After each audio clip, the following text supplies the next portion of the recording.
안녕하십니까. 하루의 경제 주식 마무리 경주마 이재용입니다. 오늘 하루는 어떠셨습니까? 눈 오고 날 춥고 밖에 다니기는 참 불편한 하루였습니다만은 우리 주가 기대에 부응하면서 올라줘서 빨간색이 아주 따뜻한 느낌을 줬습니다. 요즘 아무래도 낙관론이 대세로 떠오르고 있는데 계속해서 이렇게 갈 수 있을지 오늘도 하나하나 점검해 보도록 하겠습니다. 세 분 전문가와 함께 달립니다. 어서 오십시오. 예, 네, 안녕하십니까. 이번 주 눈여겨볼 소식들 참 많은데 그래서 데일리 이슈 3개로 정리를 해봤습니다. 먼저 첫 번째는요.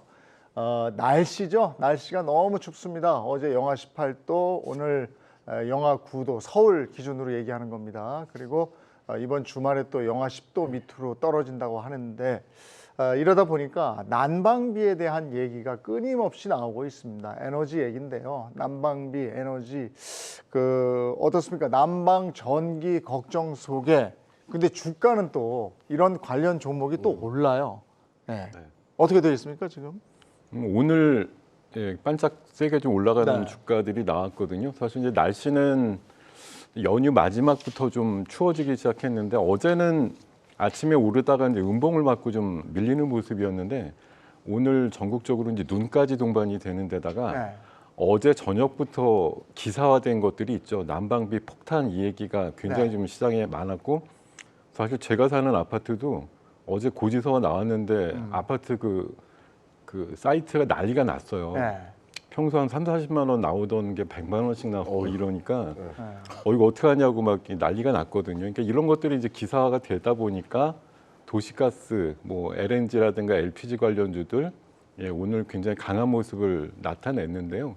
실제 이제 장 마감 이후에 수급을 보면은 이런 이제 갑작스러운 뭐 날씨 한파라든가 눈이 와가지고 또 난방비 이런 얘기들 나오고 또 정부에서도 1분기까지는 동결을 한다고 하지만 2분기부터는 현실화를 하겠다 이렇게 얘기를 하고 있어요. 그래서 전력이라든가 도시가스 요금이 2분기부터 올라갈 가능성이 이제 높아지는 상황이다 보니까 관련주들에 대한 관심은 많지만 사실 국제 시세는 지난 한 여름, 가을 정도 이후에 사실 되게 좀 내려가고 있는 형국이라서 관련주들 요새 강한 모습은 아니었지만 이렇게 반짝 추이에 맞춰가지고 잠깐 오른 거고 제가 봐서는 큰 연속성은 없고 수급들은 사실 물려있던 수급들이 오늘 같은 날 빠져나가기 좋은 수급이지 지금 이제 다시 추워지고 난리 났다 이게 장기적으로 간다 이렇게 바라보고 연속성 있게 들어온 수급은 아니었다 이렇게 좀 판단을 하고 있습니다.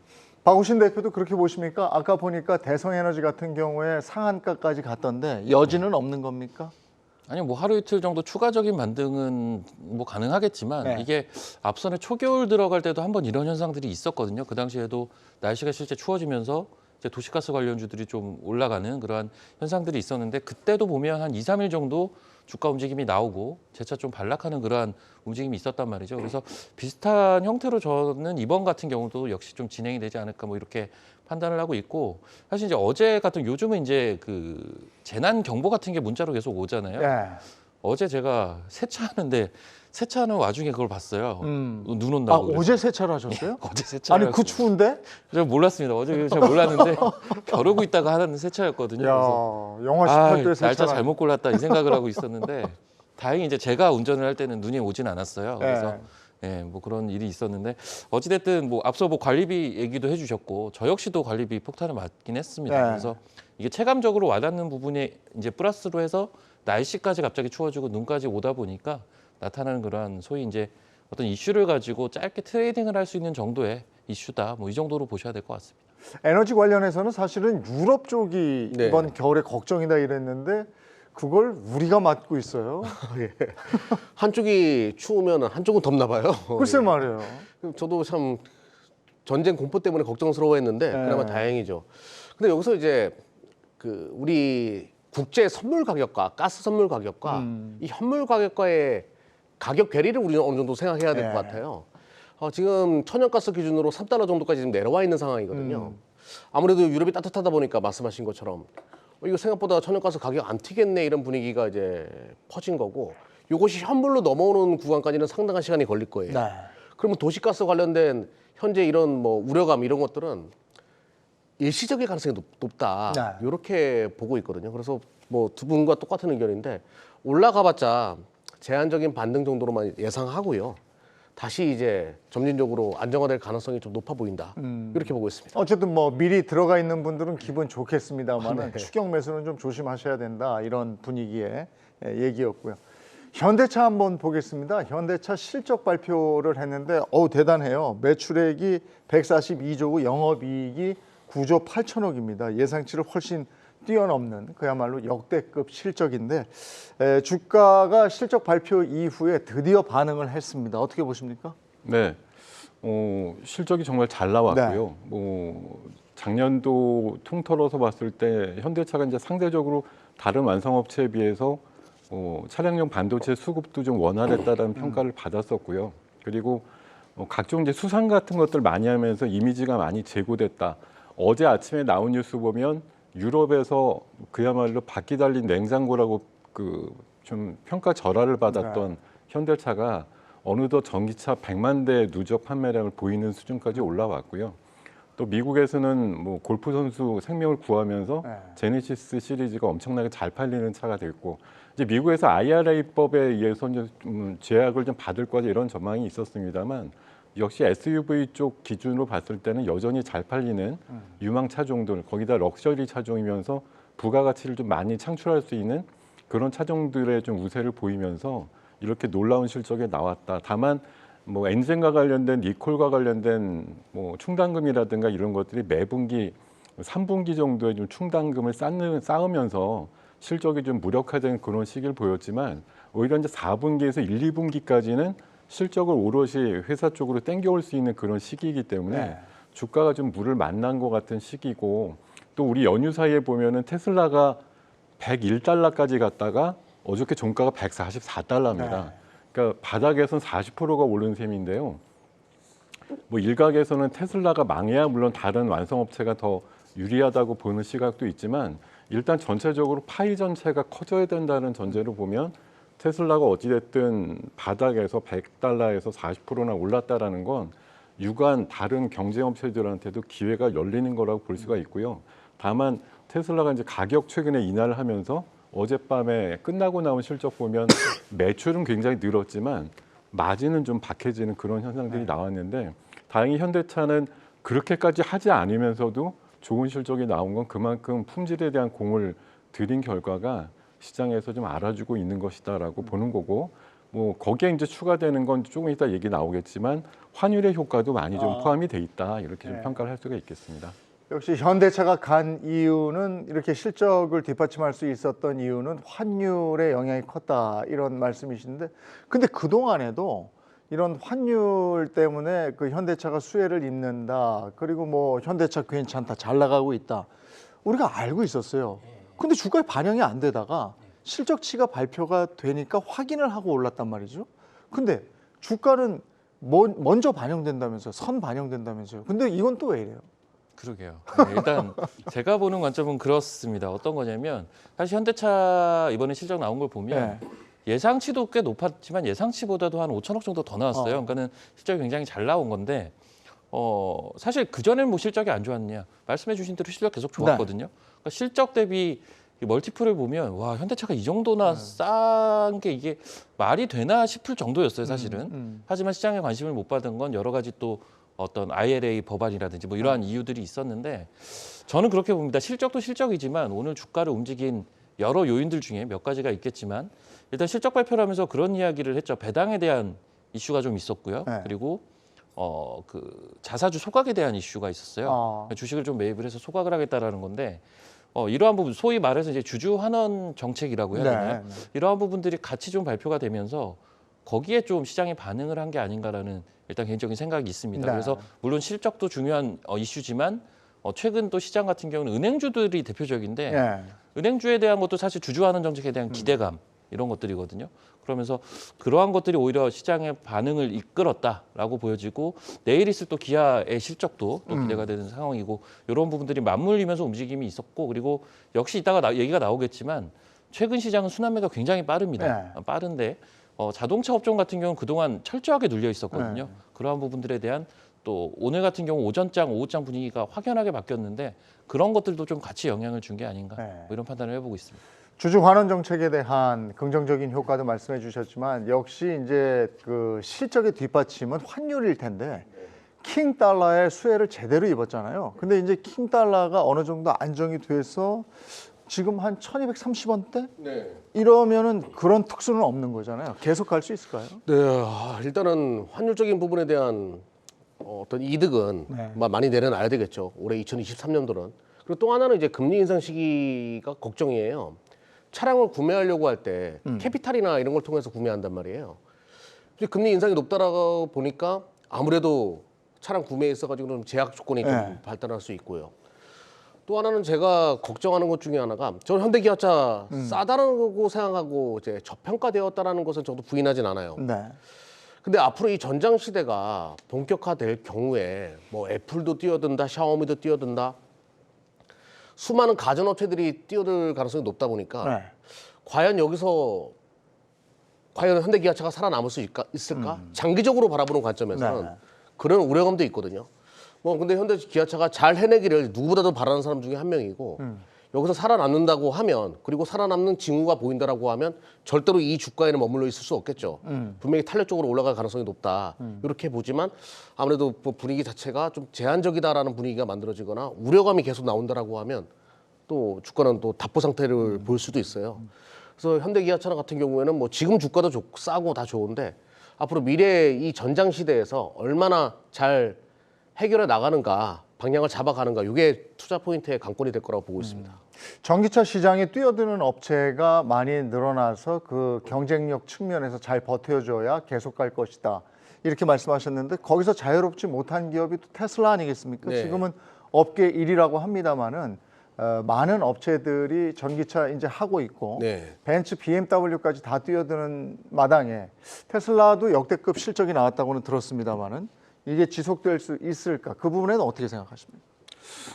테슬라 같은 경우는 이제 제가 봐선 현재로는 뭐 공고한 전기차 쪽으로는 1등이고 시장 점유율상으로는 해가 갈수록 뭐 미국 중심으로 보더라도 낮아질 수밖에 없고요. 최근에 가격 인하라고 하는 정책이 두 가지 측면에서 시각이 좀 나오고 있는데 한 가지는 정말 중국에서 너무 안 팔리니까 재고를 뭐 털기 위해서 파는 네. 거다 이런 논리도 있고 일각의 논리는 자 이제 가격적인 완성도가 커지다 보니까 다른 경쟁 업체 다 죽여버리겠어 이런 심정에서 자발적으로 가격을 다운시켜 가지고 다른 업체들이 과히 따라올 수 없는 그런 정도의 가격 경쟁력을 갖추겠다는 논리기도 하다고 얘기를 하거든요. 근데 현재 지금 테슬라의 실적을 가만히 살펴보면 제가 알기로는 사실 자동차를 팔아서 마진을 남겨서 이익이 나오는 회사는 아니라고 알고 있어요. 오히려 뭐 FMS 같은 자율주행 패키지라든가 이런 것들 팔아가지고서 이제 그 소프트웨어를 팔아갖고서 나오는 이득, 또 월 구독 같은 그런 개념 이런 것들에서 나오는 것들이 다른 데서는 나올 수가 없는 어떤 그런 그 경험치에 대한 부분들 이런 것들은 다른 데가 당분간 따라오기 힘든 결과 그리고 자율주행으로 대표되는 그런 레퍼런스라든가 이런 것들은 다른 완성업체들이 아직까지는 도전하기 어렵다라고 보기 때문에 테슬라 같은 경우는 지금 상대적으로 현재 이제 이번에 뭐 트위터 인수라든가 이런 걸 통해 가지고 CEO 리스크가 부각되면서 좀 내려갔던 면이 있지만 주가 측면에서 봤을 때는 뭐 테슬라가 굳이 앞으로 빠른 시간 내에 무너지기 때문에 오히려 뭐 현대기아차가 유리하다 이런 측면은 아닐 것 같고요. 앞서서 우리 이경래 대표님 말씀 주신 대로 현대기아차가 싸다라는 인식은 충분히 하고 있거든요. 근데 이제 시장의 매력도를 못 느끼는 상황에서 오늘 수급 보면은 사실 개인들이 굉장히 좋아할 만한 가격대인데도 오늘 하루 올라가니까 기관하고 외국인은 처음으로 오랜만에 붙었는데 개인들이 왕창 팔고 나가는 상황들을 맞이했거든요. 오늘 같은 수급만 며칠 연결이 된다고 하면 전 재빠른 시간 내에 앞에 일자가 이자로 바뀔 수 있는 가능성이 있지 않느냐 그런 시각입니다. 예. 그러면 테슬라하고 현대 기아차 중에 그 내가 좀 사야 되겠다 하면은 뭘 권하십니까? 그게 참 인간적인 뭐 이건 뭐 팔이 안으로 굽는다 이것도 아닌데요.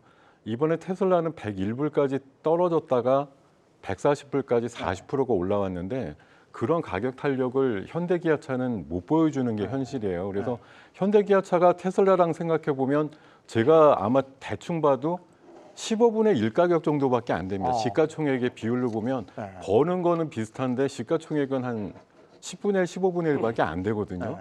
그럼 그렇게 보면 당연히 현대기아차가 너무너무 싸지라고 얘기를 할 수밖에 없는데 솔직히 주식 뭐 살래 이러면은 테슬라를 더 권장할 것 그래요? 같습니다. 개인적으로. 알겠습니다. 박우신 대표는 뭐 사실래요?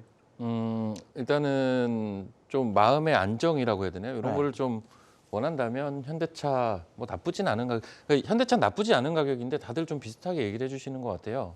싸기는 싼데 이게 여러 우려 사항들이 있다 보니까 위에 뚜껑이 열리진 않았거든요. 네. 올라가는 게 한계가 좀 있다라는 게 단점이고 대신 바텀은 어느 정도 잡혀 있는 종목이라고 봐요. 테슬라는 이제 또 정반대로 변동성이 크죠. 그래서 앞서도 제가 100불 깨지면서 사보고 싶다라는 얘기를 했을 텐데 101불 딱 찍고 올라가더라고요. 그래서 그런 것들에 대한 어떤 변동성, 매매를 통한 수익 이런 거를 원한다면 전 테슬라가 맞다라고 봅니다. 그래요. 이경락 대표는 어떻게 하실래요?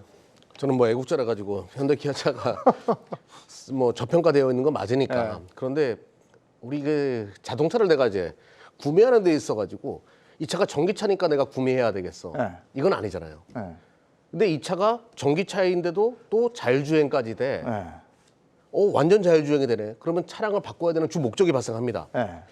테슬라는 여기에 가장 가까이 가 있는 기업인 건 맞기 때문에 아무래도 테슬라가 비싼 것도 다 이유가 있는 거고 완전 자율주행 시대를 열렸을 때 가장 가능성이 높은 기업도 테슬라일 수밖에 없기 때문에 먼저 진행한 상황이기 때문에 저도 테슬라가 날 것 같습니다. 그럼 세 분 다 테슬라인데 반반 사면 어떨까? 반반. 예, 뭐 나쁘지 않습니다. 알겠습니다. 애플 얘기 또 잠깐 해봐야 되겠습니다. 애플이 스마트홈에 특화된 태블릿 제품을 출시한다 이렇게 돼 있는데 이게 뭡니까? 우리가 흔히 알고 있는 100세 가전을 업그레이드하겠다 뭐 이런 거예요? 뭐 제가 뭐 아는 한도 내에서는 이번에 CES에서 삼성전자에서 내놓은 이제 초연결이라고 하는 개념인데 뭐 이제 브랜드로는 이제 스마트 싱스라고 얘기를 하죠. 그래서 스마트 싱스 플레이션 같은 경우를 삼성도 어제부터 이제 시판을 하기 시작했거든요. 그러니까 아마 제가 보기에는 이제 애플의 어떤 스마트폰이나 뭐 아이패드 같은 것들 이용해 가지고 뭐 가전, 그러니까 스마트 홈에 어떤 네트워크가 연결돼 있는 조명이라든가 뭐 가전이라든가 이런 것들을 하나로 묶어 가지고 하나로 이제 일체화된 스위치를 하나 눌러주면 어떤 모드로 한꺼번에 바뀌는 그런 세상을 좀 꿈꾸는 형태의 모델이 아닌가 생각이 듭니다. 스마트 홈 하면 우리 아닙니까? 지금 삼성 말씀해 주셨지만 100세 가전 쪽으로 이게 간다면 LG전자가 최강 아니에요? 그렇죠. 뭐 LG나 삼성이나 애플이나 강점이 있는 분야가 조금씩 다르다 보니까 이걸 단순하게 가전으로만 보자면 당연히 LG전자가 충분히 승산이 있는 분야이기는 한데 글쎄요. 저는 이제 이 스마트 홈이라는 게 이번에 사실 CES 때 말씀해 주신 대로 부각이 됐어요. 그래서 지금 연초부터 보면 이 CES가 열리고 나서 본격적으로 부각이 된 대표적인 섹터들이 AI 그리고 이제 이 사물 인터넷이라고 우리가 불렀던 요 관련된 스마트홈 관련된 종목들이 좀 부각이 됐거든요. 그래서 사실 우리가 일상생활에서 이미 조금씩 쓰고 있습니다. 저는 사실 아직 그렇게 쓰고 있지는 않은데 뭐 여러 가지 기능들이 많아요. 지금 보면 밖에 나와서 뭐 집에 있는 가전들을 이렇게 끄거나 켜거나 할 수 있는 기능들도 이미 있는 걸로 알고 있고 저는 물론 익숙치가 않아서 아직 쓰지는 않고 있습니다. 그래서 사실 그런 것들이 조금 더 우리 실생활에 다가오는 개념이라고 이해를 좀 하시면 될 것 같고 글쎄요. 일단은 저는 이제 애플과 삼성과 LG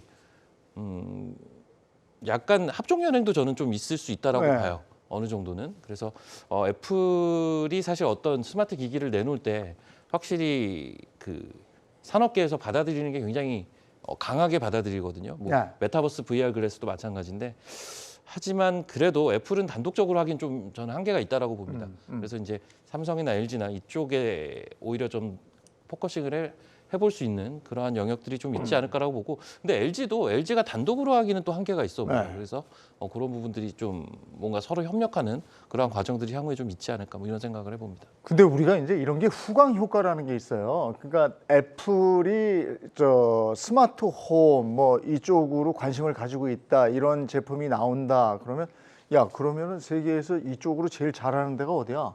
그러면 LG전자 찾아볼 거고, 네. 그럼 LG전자에 저 외국인들 돈이 좀 들어올 거고, 뭐 이렇게 되지 않겠습니까? 긍정적인 효과는 있는 거 아니겠습니까? 네, 이게 우리가 이제 냉장고나 뭐 TV를 굳이 왜 바꿔? 지금 이러잖아요, 사실은. 네.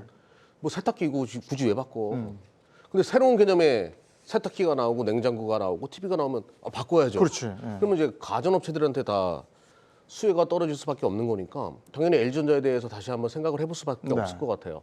최근에 로봇 관련된 종목들도 분위기가 좋은 것도 이 로봇이 일종의 가전이거든요. 새로운 형태의 가전 이렇게 이제 변화하는 거기 때문에 자동차도 가전으로 바뀌는 거잖아요. 예, 예.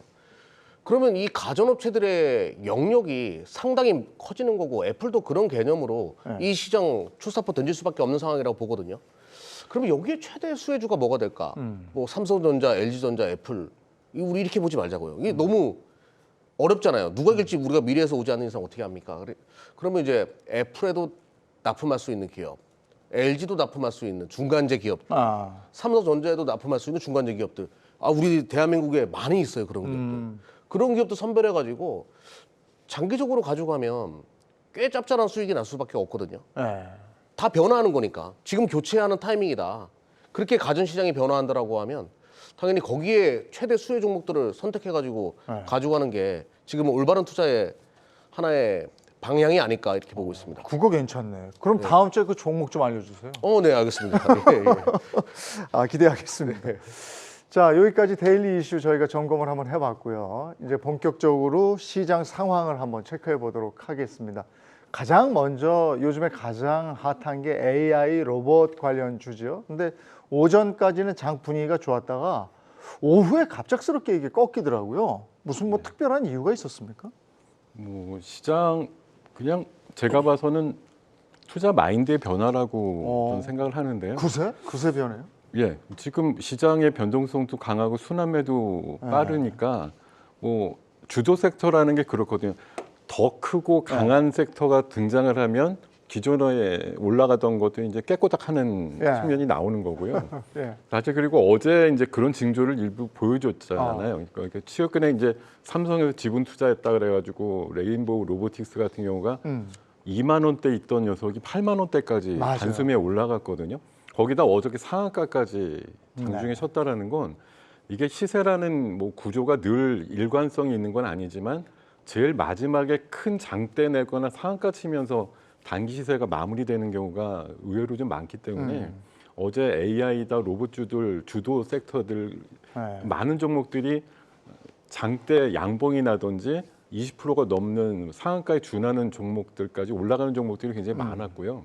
오늘 아침에 또 후발주자였던 종목들이 난데없이 15% 20%씩 붙어가지고 아침 시세들이 나오는 것도 보면서 이게 단기 시세가 거의 마무리될 때 나오는 예전에 어떤 많은 테마들이 그동안 통계적으로 보여줬던 그런 모습들을 또 답습하는 상황에서 고점이라고 하는 인식에서 이제 많은 차익 매물이 나오면서 와르르 무너졌고 그러면서 아까 이제 우리 얘기가 나왔던 자동차라든가 2차 전지 그동안 좀 조정받았던 섹터에서 오늘 아침 기사 중에 그런 거 있었거든요.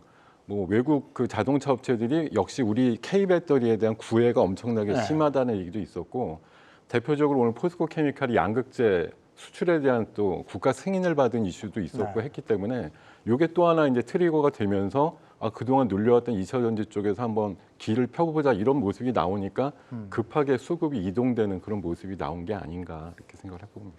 그렇다면 이제 로봇주가 오늘을 정점으로 해서 어떻게 따지고 보면 이제 어제를 정점으로 해서 좀 조정에 들어간다 이렇게 판단해도 되겠습니까? 글쎄요. 뭐 일단 로봇 AI 같은 경우는 사실 지금 좀 많이 오른 종목들은 좀 피해야 되지 않나 확실히 그런 생각은 하고 있고 이게 이제 오늘 오전과 오후가 극명하게 갈리기도 했고 앞서도 뭐 상세하게 설명을 해주셨어요. 사실 이제 주변주 성격의 종목들도 보면 오늘 오전에 거의 상한가에 육박하는 종목들도 나왔다가 오후에는 이제 마이너스까지 들어가고 그러면 하루에 이 진폭이 굉장히 큰 건데 기본적으로 이제 테크니컬하게 좀 많이 오른 것들이 지금 확실히 좀 피해야 된다. 이 종목들이 당분간도 계속 위아래 움직임은 줄 거거든요.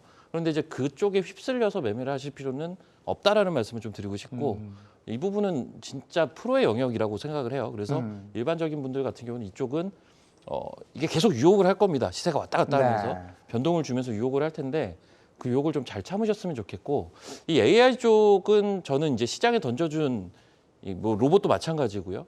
이 전반적인 내용 자체는 굉장히 파급력이 있는 내용이라고 보고 있어요. 그래서 단기적인 시세는 그럴지언정 다시 한번 움직일 수 있는 룸들은 추후에 충분히 나올 수 있다. 뭐 이런 판단은 좀 하고 있고 그리고 아직도 바닥에서 또 자리를 만들어가는 종목들도 덜어 있거든요. 그래서 그런 쪽은 좀 차별화된 움직임을 기대해 볼 수 있지 않을까 뭐 이런 생각은 해보고 있습니다.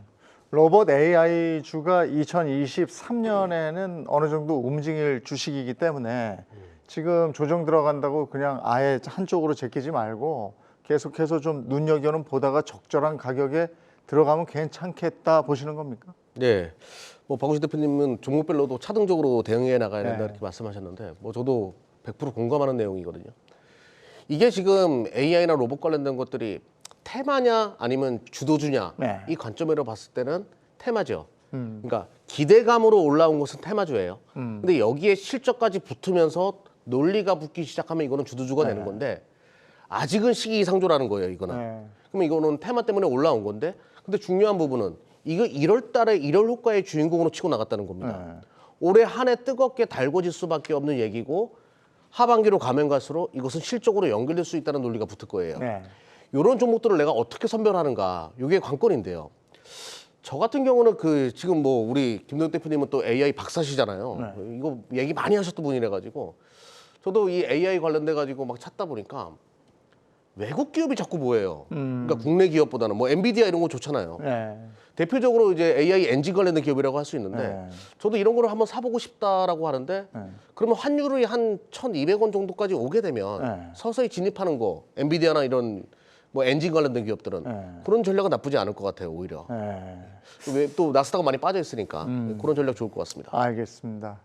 로봇과 AI 관련해서는 이제 희망으로 그러니까 미래에 대한 비전으로 우리가 건드려 봤다면 전통주가 있습니다. 전통주가 이제 금융 관련 주식인데 금리가 한창 올라가고 이럴 때 야, 왜 금융 관련 주식은 안 가지? 그랬는데 최근에 이게 막 상승을 해요.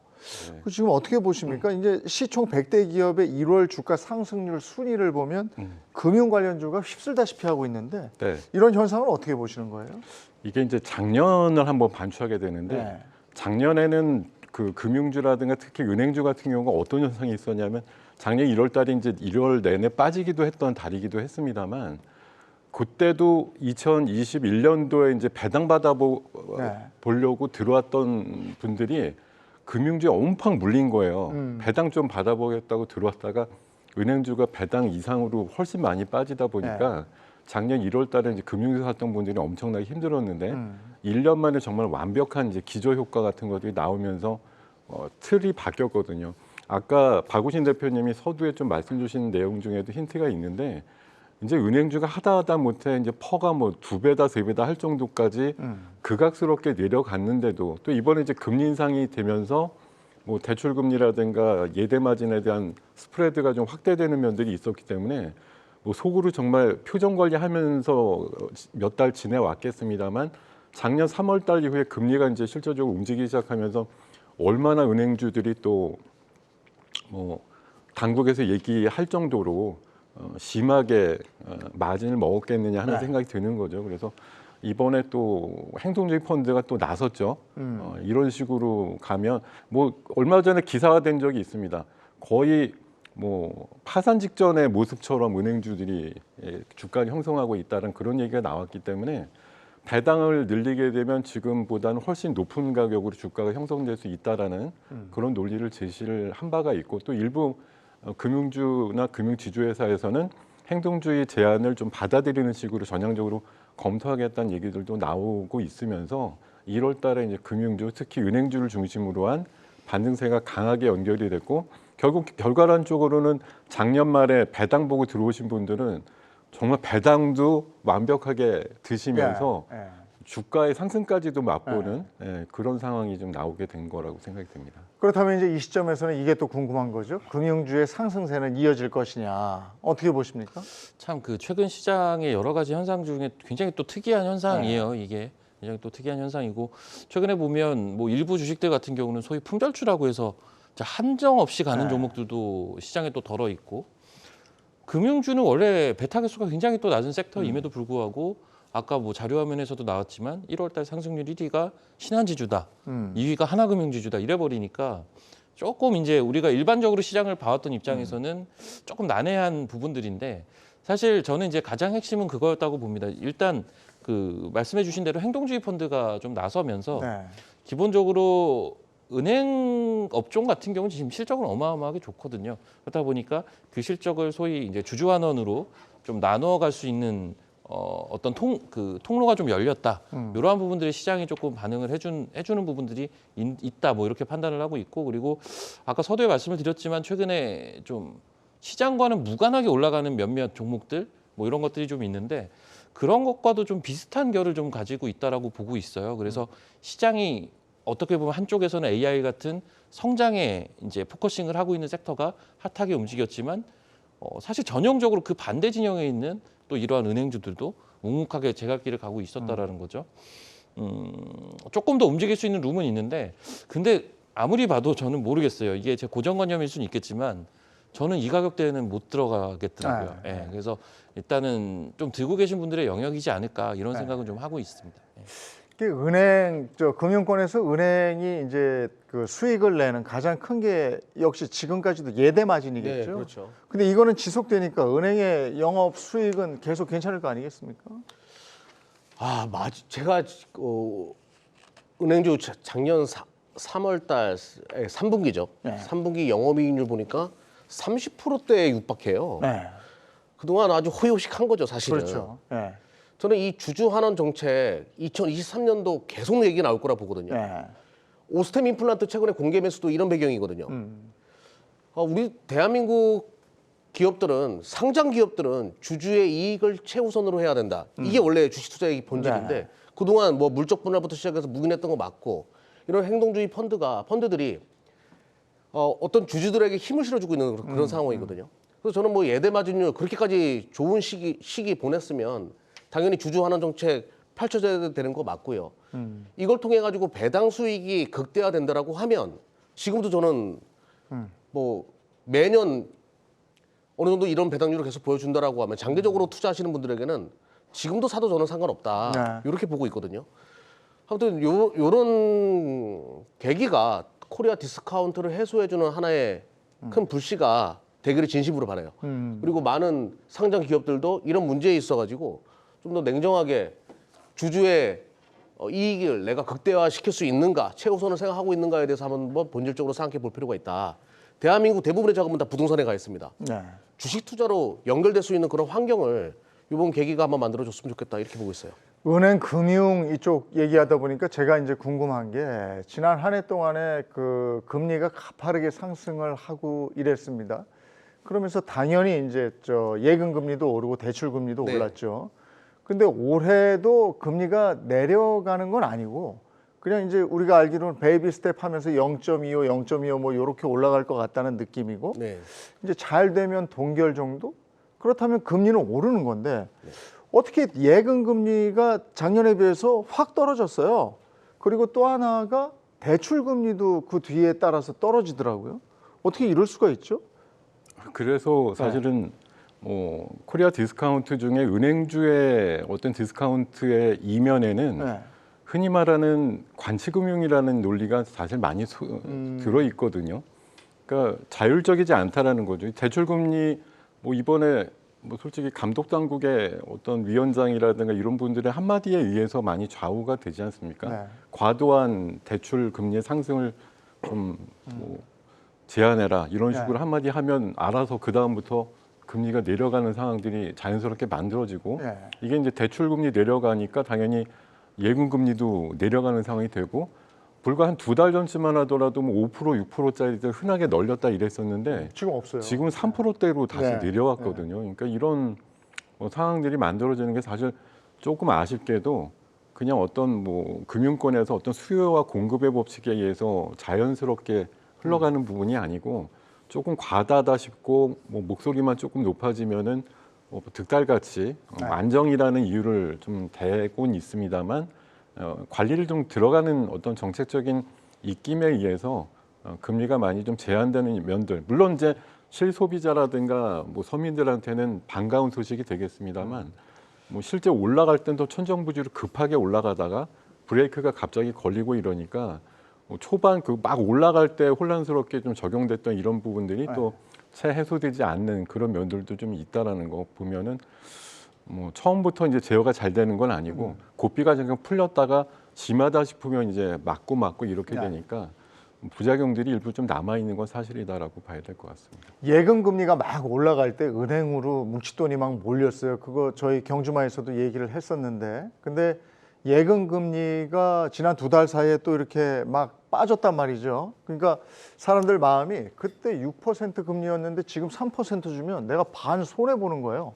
주식 하지도 않고 반토막 난 거하고 느낌이 비슷한데, 그래서 그 은행 예금 예치금이 절반으로 줄었다는 얘기가 들리던데, 그러면 그 돈은 어디 갈까요? 그 돈이 주식 쪽으로 오나 했더니 오늘도 보니까 수급에서 우리 개인들은 막 돈을 다 뺐단 말이에요. 돈 다 어디 가 있는 겁니까 지금?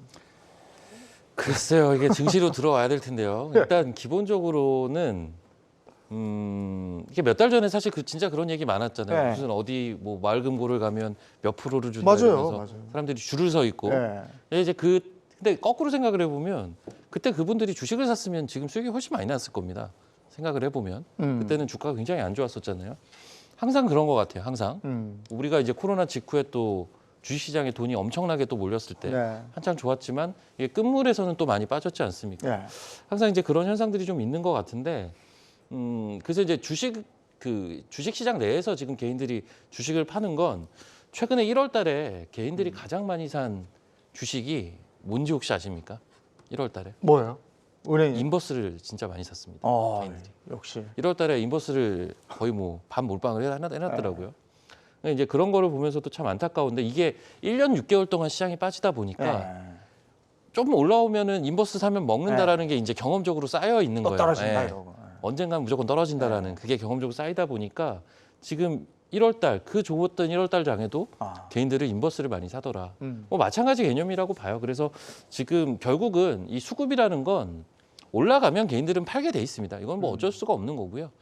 당연히 올라갈 때 이제 외국인과 기관은 수급이 들어올 수밖에 없겠죠. 그래서 최근에 1월달에 워낙 코스피 지수가 좋다 보니까 이러한 수급들이 나온다라고 보고요. 글쎄 이제 은행 같은 경우는 최근에 이제 저는 이런 시각도 좀 얘기를 드리고 싶은 게 그 CME 패드워치를 보면 지금 미국 금리 같은 경우도 지금 2월달 당장 이제 코앞에 있는 요게 지금 베이비 스텝 확률이 거의 99%거든요. 심지어 동결 확률이 0. 몇 %인가 그렇고 빅스텝 확률은 아예 없습니다. 지금 패드워치에는. 그리고 그 다음 달도 베이비 스텝 확률이 높고 그 다음부터는 오히려 멈춰 있다가 하반기에 내려갈 수 있다라는 패드워치 상으로는 그런 지금 컨센이 형성이 되어 있단 말이죠. 사실 우리나라 금리 같은 경우는 결국 이제 미국 금리를 어느 정도 따라갈 수밖에 없기 때문에 사실 여기서 금리가 더 올라가기는 좀 어렵다라는 전반적인 시장의 컨센도 분명히 존재한다. 뭐 이런 생각도 합니다. 그래서 말씀해주신 그런 관치금융에 대한 것들 그리고 사실 여기서 금리가 추가적으로 올라가기는 조금은 이제 위에가 막혀 있다라는 이런 것들이 전반적으로 같이 형성이 되면서 최근에 이제 대출 금리도 내려오고 뭐 이런 현상들이 같이 벌어지고 있지 않나 뭐 이렇게 보고 있습니다. 네. 이번에는 이경락 대표도 나와 계시고 하니까 리오프닝 관련해서 얘기를 좀 나누겠습니다. 네. 지난해 말, 올 초 전부 다 얘기한 게 2023년은 리오프닝 주의 해가 될 것이다 이랬단 말이에요. 네. 근데 갑작스럽게 AI 로봇으로 확 돌더니 리오프닝 얘기 별로 요즘에 안 했어요. 근데 초반에 이제 리오프닝 얘기하면서 많이 올랐잖아요. 네. 요즘에 또 조금 떨어진 것 같기도 하고 어떻게 돌아가고 조정이 조금 있죠. 네. 최근에 그 자금이 좀 빠져나갔던 그러니까 리오프닝 관련된 종목의 소강 국면을 보이는 가장 큰 이유는 네. 전일자는 반도체가 치고 오늘은 자동차가 치니까 흔히 말해서 과대 낙폭주의 순환매가 이루어지다 보니까 자금이 좀 쉬어가는 그런 흐름을 보여주는 거예요. 네. 그리고 지금 리오프닝 관련된 종목들의 매기가 더 형성되기 위해서는 좀 더 지켜봐야 될 과제가 하나 있는데 1월 31일 날 그 우리 정부가 중국의 입국자에 대한 단기 비자 발급 중단을 선언했잖아요. 1월 31일 날 그것이 해제가 되는 날이거든요. 뭐 더 연장할지 아니면 여기서 이제 중단한 것을 다시 해제할지 그거는 지켜봐야 되겠지만 최근에 중국인 입국자의 감염률을 봤을 때는 뭐 2%대 이런 흐름이 나온다라고 하면 단기 비자 발급 중단 해제할 수밖에 없어요. 네. 그럼 주식시장이라는 것은 참 스마트하거든요. 그 전에 모양을 만들어 놓을 가능성이 높죠. 지금 앞으로 한 2거래일 정도 남은 거예요. 1월 31일 일 이전에는. 2거래일 이내에 모양을 만들어 놓을 가능성이 높다. 그러면 왜 리오프닝에 대해서 그렇게 좋다라고 생각하냐? 또 그 뉴스가 뜨면 나는 팔아야 되지 않을까? 이런 분도 계실 거예요. 네. 1월 31일 날 그러면 우려했던 곳이 이제 알트니가 빠졌으니까 슈팅이 나오면 난 팔아야지. 근데 여기서 또 한번 생각을 해봐야 될 게 리오프닝은 주도주가 될 수 있는가에 대한 부분이거든요. 제가 주도주라고 하면 기대감과 실적이 연결돼야 돼요. 인간의 교류로 인해 가지고 발생하는 실적 관련된 종목들은 이제 이 리오프닝 관련된 종목들은 실적이 빠르게 반영됩니다. 그러니까 실적의 턴어라운드가 빠를 수밖에 없다는 얘기죠. 이거는 실적으로 연결될 수 있는 거니까 그것 때문에 뭐 단발적인 뉴스가 떴으니까 팔아야 된다 이건 아니에요. 네. 적어도 3월 달 정도까지는 계속 들고 가는 전략이 맞다 이렇게 보고 있습니다. 예. 그리고 이제 그 중국이 내일 춘절이 끝나나요? 네, 그 내일이 대명절이죠. 예. 이번에 이제 이 춘절 기간 동안에 리오프닝의 분위기를 다시 한번 볼 수 있었다. 그런 어떤 중국인들의 열망, 갈망 이런 걸 볼 수 있었다 이러던데 이게 이제 춘절이 끝나고 본격적으로 중국인들이 돈을 쓰기 시작한다 이런 얘기인가요? 뭐 이번에 이제 가십성 기사일 수도 있습니다만 홍콩이나 마카오 같은 네. 조금은 이제 중국의 본토와는 조금 상황이 이미 많이 좀 진전이 된 쪽으로 여행객들이 굉장히 많이 몰렸다 그래요. 네. 그러니까 마카오 같은 경우는 작년도 일평균 중국 본토 왕래객들이 한 10,000명대 정도였는데 네. 이번 춘절에는 한 5만 명대까지 늘어났다고 하거든요. 물론 백신 맞으러 간 사람들도 꽤 있겠지만 어쨌든 여행에 대한 뭐 그런 폭증에 대한 수요 같은 것들이 확인되는 좀 기사 같은 것들도 있었던 것이고 네. 중국 당국에서는 당연히 공식적으로 발표를 안 하지만 뭐 흔히 말하는 익명의 전문가라는 사람들 얘기는 지금 한 2주 전쯤에 이제 한 8억 명 감염 얘기 나오다가 네. 11억 명까지 얘기가 나오고 있거든요. 14억 명 정도 기준으로 봤을 때 한 80% 정도 걸린 것 같아 이런 거니까 네.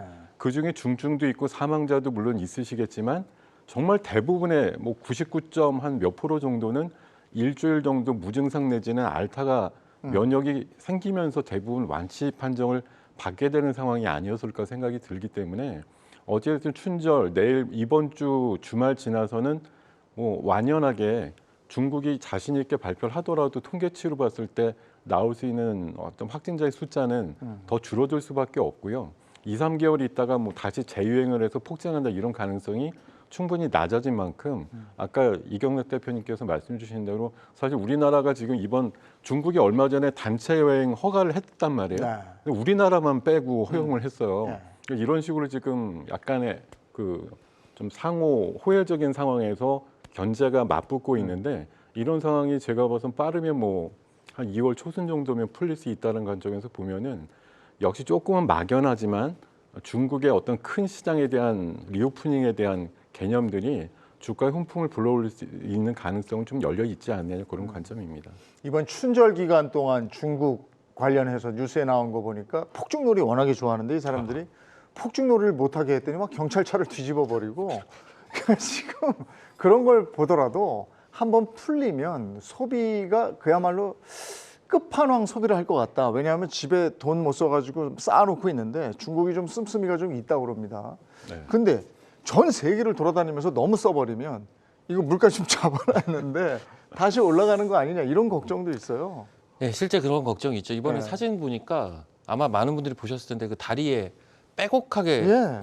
발 디딜 틈이 없는 그 사진을 저도 봤거든요. 예. 그거 보면서 와 대단하다 진짜 저 사람들도 뭐 이런 생각을 했는데 일각에서 이제 그런 얘기를 하죠. 인플레이션 지금 힘들게 1년 동안 정말 힘들게 지내와서 이제 좀 잡을 만한데 중국이 진짜 실제적으로 그렇게 소비를 하게 되면 이거 다시 문제되는 거 아니냐라는 얘기를 하는데 얼마 전에 그 니키 밀하우스 기자가 이제 글을 쓴 게 있어요. 네. 그 글을 보면 전 좀 힌트가 될 거라고 보는 게 이건 사실 답은 모르는 것 같아요. 답은 모르지만 이제 사실 중국이 제로 코로나 정책을 펴면서 문제가 됐던 건 소비도 있지만 사실 공급망에 대한 이슈도 분명히 있었거든요.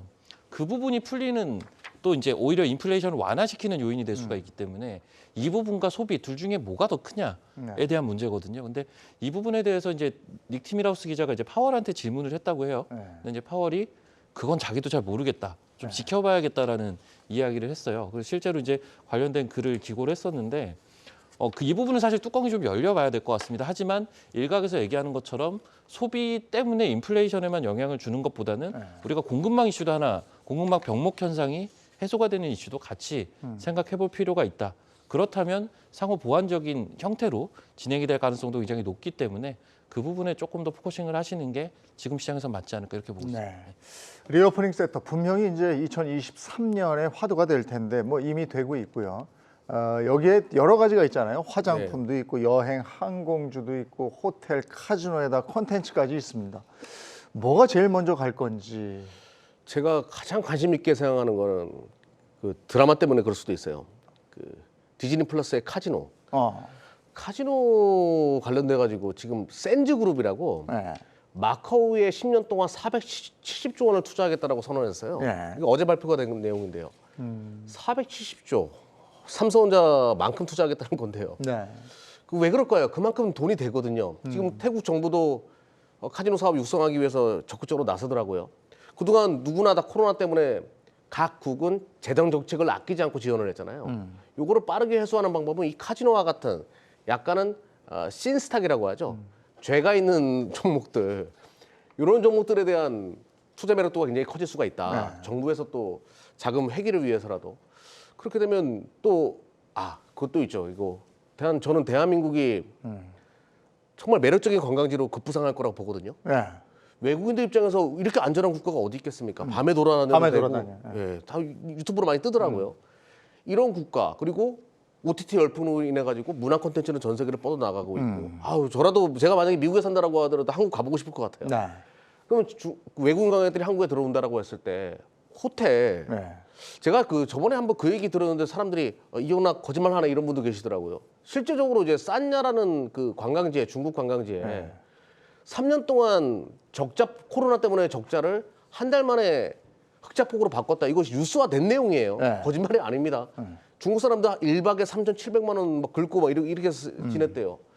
이것도 대한민국에서 한번 엿볼 수 있는 분위기거든요. 그 정도까지는 아니라고 하더라도 호텔 대란 그것도 예상해 볼 수 있는 거니까 본격적으로 중국인 관광객들 들어온다라고 하면 호텔 카지노 관련된 기업들 아무래도 쇼티지까지 연결될 가능성이 높기 때문에 이쪽을 좀 보자라고 말씀드릴게요. 그럼 파라다이스, 롯데관광개발, 호텔 신라 이렇게 사면 됩니까? 뭐 그것도 있고 GKL도 있죠. 시장에서 모르는 정보 하나 좀 말씀드려 볼까요? 서부 T&D. 그건 뭐죠?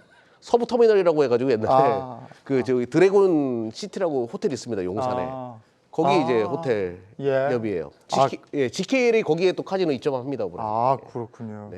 그리고 또 하나가 임플란트 이거요. 이게 또 수혜주가 될 거라고 그러더라고요. 제가 사실은 리오프닝이나 중국 소비할 때 제일 강조하는 건 사실 이경석 대표님이 이제 카지노 이런 거 좋아하시지만 저는 맨날 얘기 드리는 게 피부 미용 기기랑 임플란트가 될 거라고 사실 누누이 말씀드렸는데 최근 시세를 보면은 피부 미용 기기 쪽이 좋고요. 그리고 임플란트 쪽은 이제 아까 우리 주주 환원이나 뭐 행동주의 펀드에 입각해서도 있었고 최근에 중국이 VBP라고 하는 주정부 주도의 어떤 물량뛰기 이런 오더 이런 것들에 우리나라 업체들이 굉장히 비율이 높게 참여가 되면서 세계 유수의 기업들보다 기업 가치는 굉장히 작은데도 참여율은 높았다 이런 걸로 최근에 각광을 받고 있거든요. 그래서 임플란트 같은 경우도 뭐 마스크를 벗게 되고 이런 상황이 리오프닝이 되게 되면 당연히 중국인들의 임플란트 수요는 늘어날 수밖에 없다라는 그런 관점으로 보시는 게 맞을 것 같습니다. 오스테린 임플란트 같은 거 지금 많이 올라가 있나요?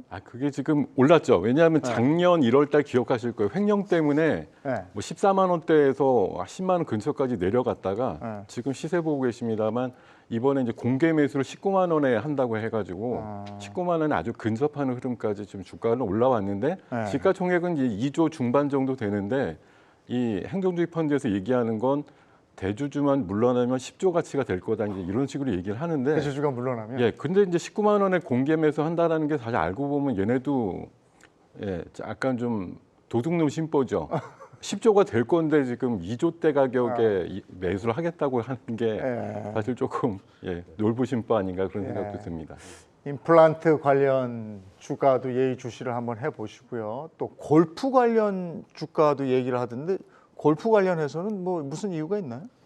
아무래도 이제 외부 활동이 리오프닝 시대 때는 많아질 수가 있고 그리고 근데 이제 코로나 때도 골프들 많이 쳤는데. 그렇죠. 그러니까 사실 이게 골프가 네. 지금 저는 사실 골프를 안 치거든요. 네. 근데 제 주변의 친구들을 보면 전부 치더라고요. 요즘은. 그래서 그 정도로 이제 코로나 때 어떻게 보면 대중화가 됐죠. 네. 그런데 분명히 이제 더 외부 활동이 많아질 수 있는 리오프닝 시기다 보니까 기본적으로 이제 골프 같은 경우는 애초에 이제 코로나 때문에 걱정을 많이 할 때도 이제 다른 것들을 못 하다 보니까 좀 뻥 뚫려 있는 이 골프장에서의 그러한 활동들 이런 것들이 또 하나의 이제 시세를 움직이고 그리고 이 산업을 움직이는 계기가 됐다면 사실 이 섹터는 리오프닝 시대 때도 또 다시 한번 주목이 될 수밖에 없는 또 그런 섹터입니다. 물론 이제 앞서 언급이 나왔던 섹터들보다는 저는 파급력은 확실히 약하다라고 보고 있고 굳이 리오프닝에서 저도 이제 하나를 꼽자면 피부 미용 쪽을 저는 탑으로 보고 있거든요. 그래서 그런 결들은 좀 비슷하게 보고 있지 않나 뭐 이렇게 보고 있습니다. 요즘에 저 골프장에 그 코인하고 주가 떨어지고 이러면서 젊은 친구들이 많이 안 보인다.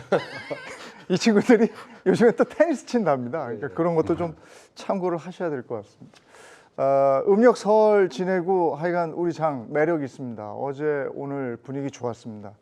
내일 하루 더 남았습니다만은 내일도 분위기 좋았으면 좋겠습니다. 다음 주에는 또 연준의 FOMC가 있는 한 주가 되겠죠. 예, 이것도 눈여겨봐야 되겠고. 자, 볼 게 많습니다. 이런 것들을 전부 경주마에서 정리해 드리도록 하겠습니다. 성토하십시오. 고맙습니다.